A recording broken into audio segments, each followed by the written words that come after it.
Carta de Paulo a Tito, capítulo 1. Eu, Paulo, servo de Deus e apóstolo de Jesus Cristo, escrevo esta carta. Eu fui escolhido e mandado para ajudar a tornar mais forte a fé que o povo de Deus tem e para fazer com que eles conheçam a verdade ensinada pela nossa religião, que se baseia na esperança de recebermos a vida eterna.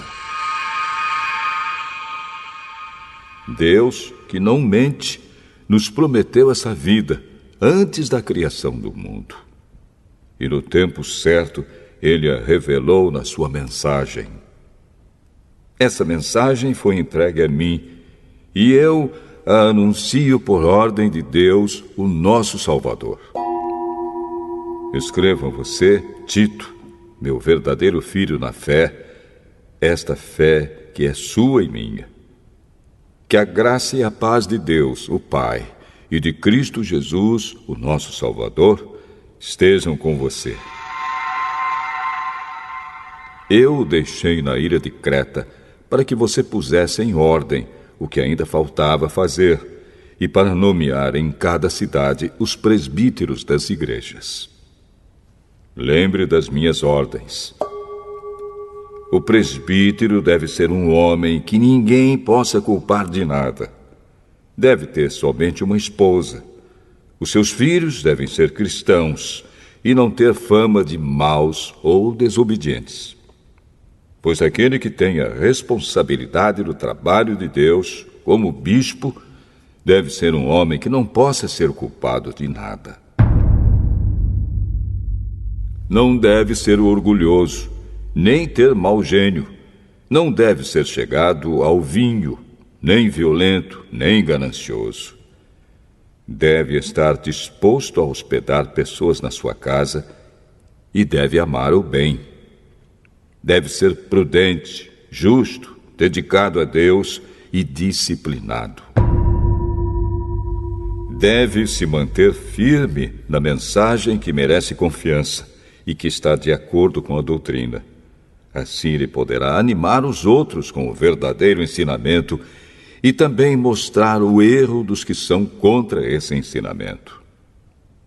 Pois existem muitos, principalmente os que vieram do judaísmo, que são revoltados e enganam os outros com as suas tolices. É preciso fazer com que eles parem de falar, pois estão atrapalhando famílias inteiras por ensinarem o que não devem, com a intenção vergonhosa de ganhar dinheiro. Foi justamente um deles, um profeta da ilha de Creta, quem disse: os cretenses só dizem mentiras. São como animais selvagens. São uns preguiçosos que só pensam em comida. E ele tinha razão quando disse isso. Portanto, você tem de repreender duramente esses falsos mestres para que sejam sadios na fé e parem de dar atenção a histórias inventadas por judeus e a ensinamentos humanos que vêm de pessoas que rejeitam a verdade. Tudo é puro para os que são puros, mas nada é puro para os impuros e descrentes, pois a mente e a consciência deles estão sujas. Eles dizem que conhecem a Deus, mas o que eles fazem mostra que isso não é verdade. Estão cheios de ódio, são rebeldes e não são capazes de fazer nenhuma coisa boa.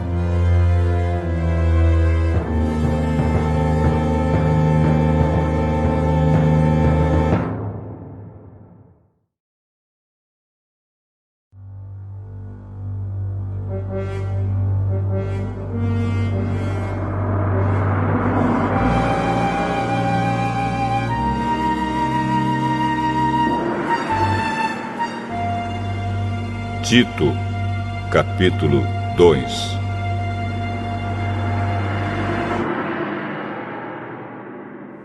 Mas você, Tito, ensine o que está de acordo com a doutrina verdadeira. Ensine os mais velhos a serem moderados, sérios, prudentes e firmes na fé, no amor e na perseverança. Aconselhe também as mulheres mais idosas a viverem como devem viver as mulheres dedicadas a Deus. Que elas não sejam caluniadoras nem muito chegadas ao vinho. Que elas ensinem o que é bom, para que as mulheres mais jovens aprendam a amar o marido e os filhos, e a ser prudentes, puras, boas donas de casa e obedientes ao marido, a fim de que ninguém fale mal da mensagem de Deus. Aconselhe também os homens mais jovens a serem prudentes. Você mesmo deve ser, em tudo, um exemplo de boa conduta. Seja sincero e sério quando estiver ensinando. Use palavras certas, para que ninguém possa criticá-lo e para que os inimigos fiquem envergonhados por não terem nada de mal a dizer a nosso respeito. Que os escravos obedeçam aos seus donos e os agradem em tudo.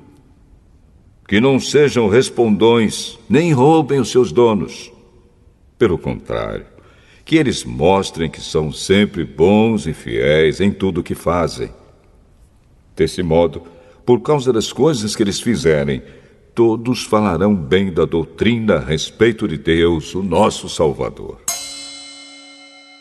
Pois Deus revelou a sua graça para dar a salvação a todos. Essa graça nos ensina a abandonarmos a descrença e as paixões mundanas e a vivermos neste mundo uma vida prudente, correta e dedicada a Deus, enquanto ficamos esperando o dia feliz em que aparecerá a glória do nosso grande Deus e Salvador Jesus Cristo. Foi Ele quem se deu a si mesmo por nós, a fim de nos livrar de toda maldade e de nos purificar, fazendo de nós um povo que pertence somente a Ele e que se dedica a fazer o bem. Ensine essas coisas e use toda a sua autoridade para animar e também para repreender os seus ouvintes. E que ninguém despreze você.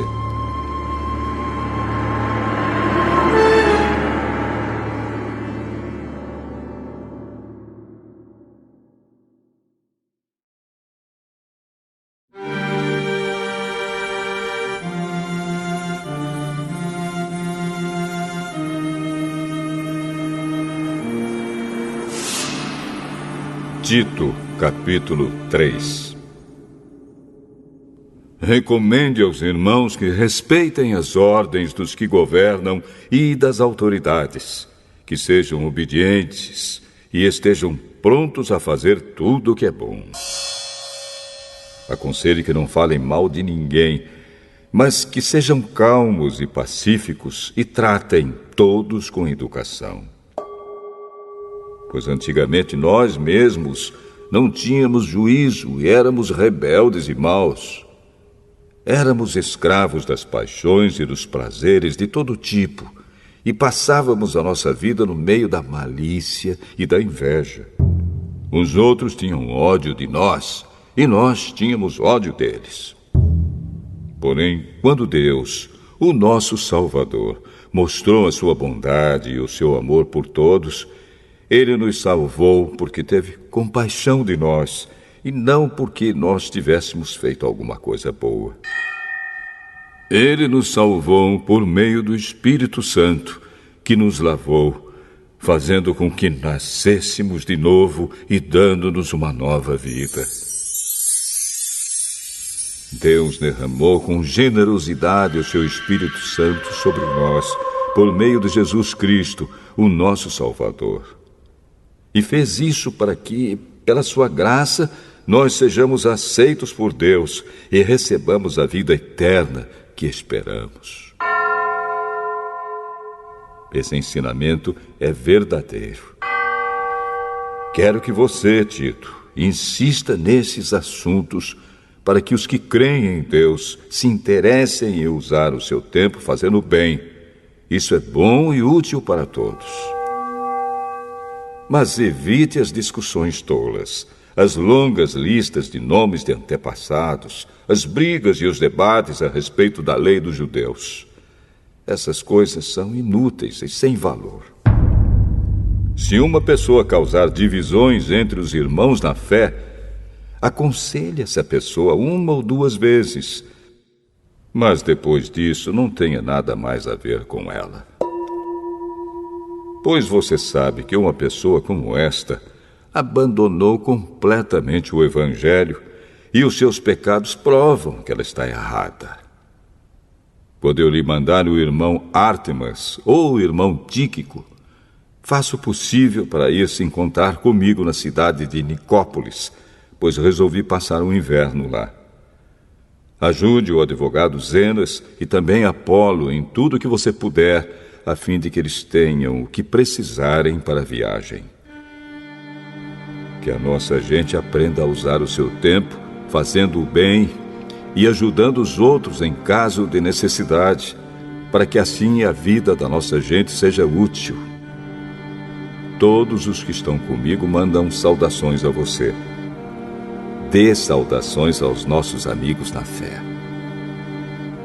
Que a graça de Deus esteja com todos vocês.